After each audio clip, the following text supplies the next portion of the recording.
What is up, everybody? It is Zfly Gaming here, and we are back with another video. This time I got a special video for you guys.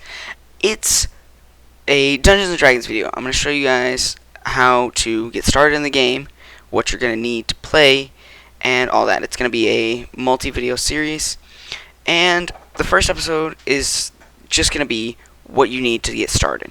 So, the first thing you're going to need is the 3 core rule books: the Player's Handbook, the Dungeon Master's Guide, and the Monster Manual. These are essentially the Bibles of Dungeons and Dragons. So, the next thing you're going to need is a set of dice. Now, you can't just go out and buy a set of 6-sided dice and call it good. You have to get a special set of polyhedral dice. And I'll show you how to get those here in a second. Next, you're going to need character sheets so you can keep track of all the information and stats and weapons and whatnot that your characters have. And last, you're going to need some adventurers to play the characters in your game. So, let's get started. I'm going to start off right here. We've got a picture of the 3 core rulebooks. On the right, you've got the Player's Handbook. In the middle, the Dungeon Master's Guide. And then you've got the Monster's Manual. Everything I'm going to show you in this video, there's going to be links in the description that'll take you to what you're going to need. So, I have already done you the work of scouring the internet to find these manuals online, and there will be links in the description where you can just go and get those. So next, dice.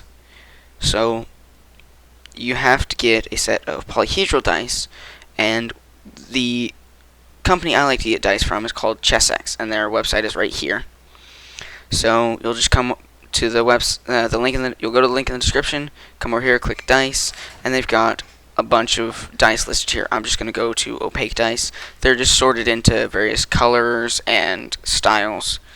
So we'll just click on the blue with white. And this is what a common set of polyhedral dice looks like. It's 7 dice. You've got a 4-sided dice, a 6-sided dice, an 8-sided dice, a 10-sided dice, a 10-sided dice in increments of 10, a 12-sided dice, and a 20-sided dice. Dungeons & Dragons uses the D20 roleplay system, which means this 20-sided dice is going to be your best friend as you play. The next thing you're going to want to grab is a character sheet.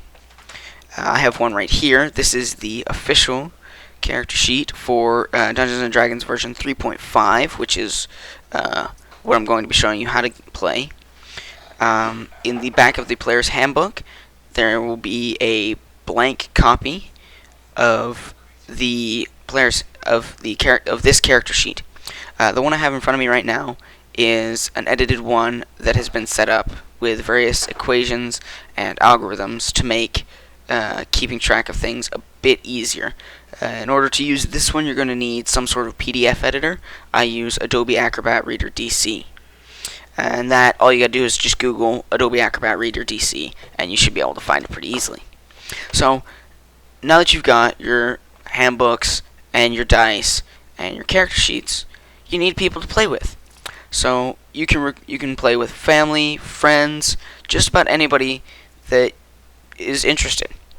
Now, let's say you don't really have any friends or family that are interested in playing with you. Either they don't have the time to sit down and play with you, or it's just not something that they would be interested in. The website I like to use, it's a Dungeons & Dragons forum. It's Giant in the Playground, and there will be a link in the description. So you're going to want to come down to Finding Players Recruitment. Click on that, and you've got 4 little threads. Forgot the word for a second. Right here at the very top. You've got the Currently Recruiting Players thread, which is where you'll go if you're a dungeon master looking for people to play your game. You've got Seeking a DM. If you've got a group of people together but you don't have a dungeon master, you'll post in here. The Player Registry, if you're just one person like me looking for a group of people to play with, you'll put your information in that thread. And then there's the Dungeon Master Registry. If you want to run a game as a dungeon master and you're just looking for a group of people to play with, that's where you'll post your information. Just a heads up, this way of finding people can take some time because, again, it's just a forum. People may not see your post for a while. They may not ever see it at all. So this method is not you're instantly going to find a group of amazing people to play with. It's it's very random, but it's what I use occasionally to find groups. So now that you've got your manuals, your dice, your character sheets, and your people to play with, it's time to get started playing. A few more optional things that you can get before you actually start playing. There are miniatures. I don't always use miniatures. I really enjoy when I get the opportunity to use miniatures, but I don't always get the chance to. And miniatures are also very expensive. I've seen single figures go upwards of $10 for a little figure about maybe that tall. So if you don't have the money, or you just don't want to get actual miniatures, you can come over here to One Monk, and they do paper miniatures. So if I can find something, so right here, they've got a collection of devils and imps, and it's just it'll be like 1 or 2 sheets, and you'll just print it out, cut out the miniatures, fold them up, glue them together, and you've got miniatures. I will say if you do it with just regular printer paper, they are pretty flimsy and it's not that good. But if you use thicker paper or cardstock, they are excellent. They stand up just fine. They're amazing.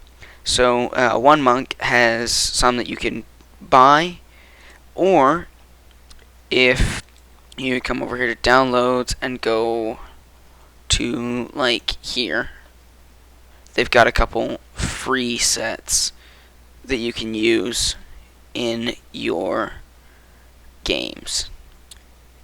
So this is a nice little site for some free ones just to have, or just some really cheap ones, like they've got this horde. Oh wait, that's a free one. Hold up. Oh, never mind that. This one. So I don't. Anyways, they're pretty cheap. Just go to the site will be in the description. Just go check it out. See if you can find some miniatures that will work with you. Another thing that you could use are mats, battle mats, play mats, stuff like that. I don't really use play mats or battle mats all that much. I will if I'm doing particularly involved combat where I need to know exactly where all my characters are. But a lot of the times I'll just not use it. If you do want to use battle mats, though, ChessX also sells mats. So they've got single-sided, double-sided, and whatnot. So if we look at the double-sided, they've got hexes and squares. And then they've also got markers for the mats. And last, maps. Maps are a great way to make sure all the players are on the same page, and it really helps them to be able to picture what all's going on in their mind. I really enjoy using maps because it makes sure all of my players are seeing the same general area, especially when I do adventures like out just in the world, not in a particular place, like they're just traveling from one place to another. It's really nice to have a map that you can look at and say, okay, this is what the surrounding area looks like. So when I need to make a map, I'll come over to this website, Wizard Dawn, and they've got a bunch of nifty little random generation tools. They've got name generators, dungeon generators. One that I like to use a lot is the world maps. So you'll just come over here. You can name your map. You don't have to. I'll just use one that I've a name that I've used in one of my other games. You can do. There's different styles of maps, and then it's just a bunch of other details. I'll do a relatively large map to kind of give you an idea of what it looks like real quick.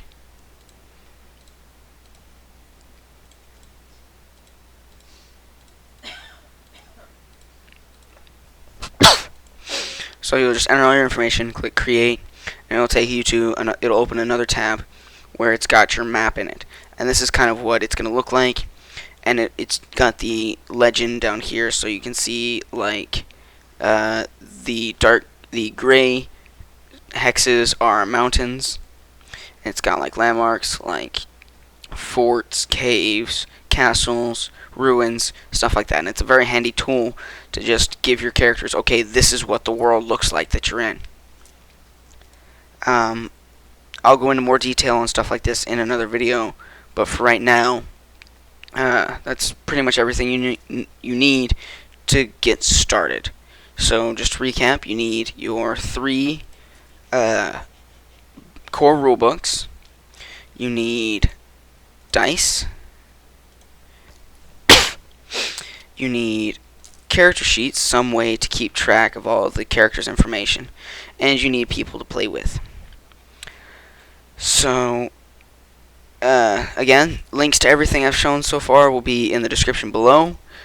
If you guys enjoyed this video, don't forget to like, comment, subscribe. I will see you guys in the next video. As always, this is Zeefly Gaming, signing off.